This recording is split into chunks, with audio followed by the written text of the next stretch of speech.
ไม่ใช่ครับเจ้าเห็นทิศบ่ ว่าเห็นแล้วไปใส่บนนี้แต่เช้าแล้วแล้วเจ้าฮู้บ่ว่าไปกับไผนี่ไปเห็นแล้วโมโหคือกันครับ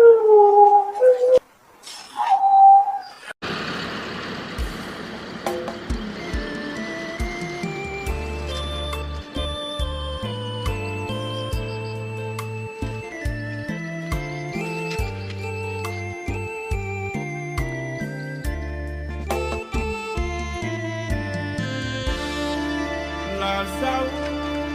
สาเด้อสุมเจ้าซุ่มหลงมักเมียเขาระวังเจ้าสิแพ้